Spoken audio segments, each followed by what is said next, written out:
दोस्तों, ये है जमुना काकी का घर। जमुना काकी अपने घर के आंगन में बैठी चरखा चला रही है और रूपा खाना बना रही है। और इधर चंद्रो अपनी सहेली जमुना से मिलने उसके घर जा रही है। चंद्रो, अरे कितना समय हो गया मुझे जमुना से मिले। जमुना है कि उसे तो मेरी याद ही नहीं आती।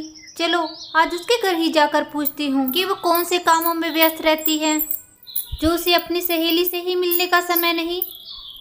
अरे मीना, नमस्ते काकी। और कैसी हो काकी? सब ठीक ठाक है ना? आप तो बहुत दिनों में आई। चंद्रो, अरे मीना बहू, आज मैं तुम्हारी सास से झगड़ने आई हूँ। मीना, हाँ हाँ हाँ काकी जी, आप कैसी बातें कर रही हो? अच्छी बात है काकी, आज हम भी देख लेंगे।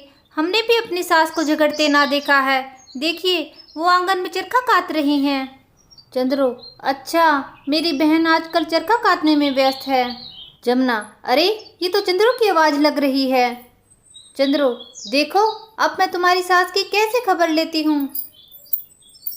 जमुना, अरे ओ जमुना, अरे अपने घर के कामों में ही व्यस्त रहती हो या अपनी सखी का भी कुछ ध्यान है? रूपा, देखो मीना दीदी, चंद्रो काकी और सासू माँ दोनों बिल्कुल सगी बहनों के जैसे रहती हैं, लेकिन आज तो चंद्रो काकी सासू माँ से बहुत नाराज हैं।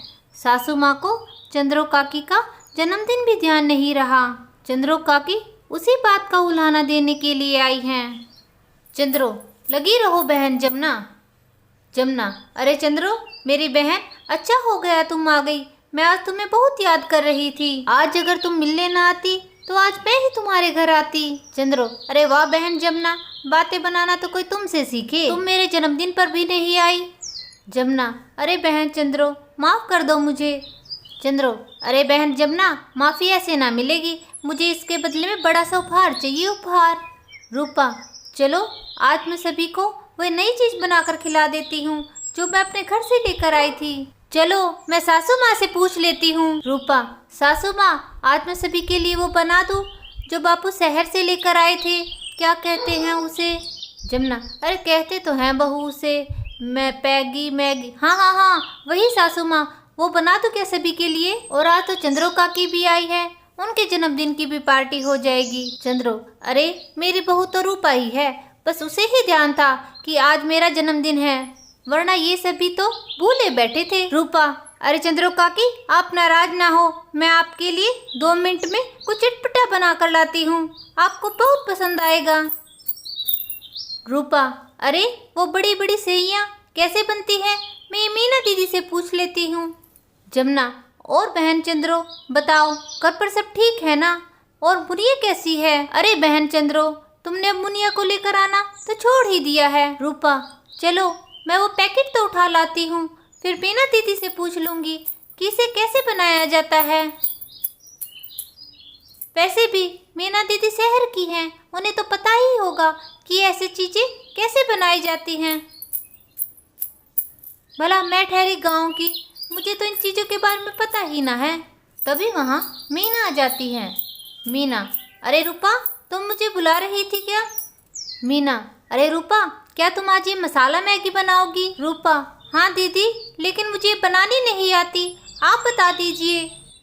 मीना, अरे हाँ रूपा, वो तो है, तुम्हें कहाँ से आएगी, गांव में ऐसी चीज़ होती कहाँ है खाने की, ये तो हमारे शहरों में ही खाई जाती है। अरे रूपा, इसे बनाना तो मुश्किल ना है, मैंने तुम्हें एक बार बताया भी था, बस वैसे ही बनाती जाओ।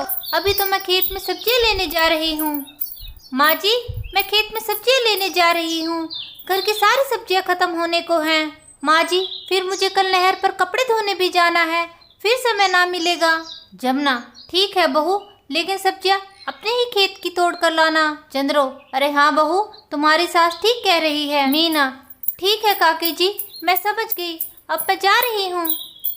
अरे रूपा, मैं खेत में सब्जी लेने जा रही हूँ। रूपा, अरे दीदी आपके बगैर मैं ये कैसे बनाऊंगी? मीना, अरे रूपा तब तक तुम मटर वगैरह छिल लो, मैं यूँ गई और यूँ आई, फिर हम दोनों मिलकर बना लेंगे। अरे ये रूपा भी ना एक काम खुद से नहीं कर सकती। मीना खेतों में सब्जी लेने के लिए तोताराम के खेत में पहुँच जाती है। मीना, अरे हमारे खेत तो बहुत दूर है, ऐसा करती हूँ मैं तोताराम के खेत से ही सब्जी ले जाती हूँ, वैसे भी उस मोटू को क्या पता चलेगा। वैसे भी आजकल वो मोटू अपना रिश्ता कराने के चक्कर में घूम रहा है, उसे कहाँ समय होगा खेत की रखवाली करने का। ये अच्छा मौका है, मैं यहीं से सब्जी ले जाती हूँ। चल मीना जल्दी कर, इससे पहले कि वो मोटू आ जाए। और इधर घर पर रूपा, चलो जब तक मीना दीदी आए मैं ये सामान तैयार कर लेती हूँ। मटर, बंद गोभी, प्याज, टमाटर, हाँ पिछली बार भी दीदी ने यही सारी चीज़ें ली थी। चलो अब मैं इन्हें अच्छे से साफ करके काट लेती हूँ। चंद्रो, अरे बहन जमुना, अब तुम चरखा ही चलाती रहोगी क्या? चलो बैठकर बातें करते हैं, कितना समय हो गया हमें बातें किए हुए। जमुना, ठीक है बहन चंद्रो, चलो तुम बैठो, मैं अभी आई, मेरा काम बस अब खत्म ही होने वाला है। अरे बहन चंद्रो, अब तो तुम्हें पता ही है उम्र हो गई है हमारी, अब जल्दी जल्दी हाथ पैर ना चलते हैं, तो इसीलिए काम में समय लग जाता है। अब तो मेरे हाथ भी दर्द करने लगे, चलो मैं इसे रखकर बैठ जाती हूँ। चंद्रो, और बताओ बहन जमुना, घर की तरफ से कोई संदेशा आया है? रूपा, चलो मैंने ये सब्जी अच्छे से तो धो ली, अब मैं बैठकर इन्हें बारीक बारीक काट लेती हूँ। मैं इन्हें काटूंगी तब तक तो मीना दीदी आ ही जाएंगी। और इधर चंद्रो और जमुना अपने घर की बातों में व्यस्त हैं। चंद्रो, अरे बहन जमुना, मैं 1-2 दिन में मायके जाने की सोच रही हूँ, तुम चलोगी मेरे साथ? जमुना, हाँ बहन चंद्रो, मैं भी चलूँगी तुम्हारे साथ। और इधर खेत में तोताराम अपने खेत की रखवाली करता हुआ घूम रहा है। तोताराम, अरे आजकल मेरे खेत में बहुत चोरियां हो रही हैं, लगता है मेरे नौकर खेत का ध्यान नहीं रखते। अगर ऐसे ही चलता रहा तो मुझे ही किसी दूसरे के खेत में नौकर बनना पड़ेगा। आजकल तो कहीं भी लड़की देखने जाओ तो लड़की वाले पहले ही कह देते हैं, बताओ 55 साल का भी कोई लड़का होता है। अरे शादी नहीं हुई तो मैं अपने आप को लड़का ही कहूँगा ना, बंदर थोड़ी ना बन जाऊँगा। और इधर मीना तोताराम के खेत में सब्जियाँ लेने के लिए चली जाती है। मीना, अरे ये टमाटर तो दिखाई दिए मुझे, पर ये तो अभी पके भी ना है, बिल्कुल ही हरे रंग के हैं। चलो आगे जाकर देखती हूँ, इससे पहले वो मोटा तोताराम आ जाए। हे भगवान, जहाँ देखो कच्चे ही टमाटर पड़े हैं, सारी सब्जी कच्ची है। तोताराम, अरे मुझे वहाँ से कुछ आवाज़ सुनाई दे रही है, चलो वहाँ पर जाकर देखता हूँ कौन है वहाँ पर।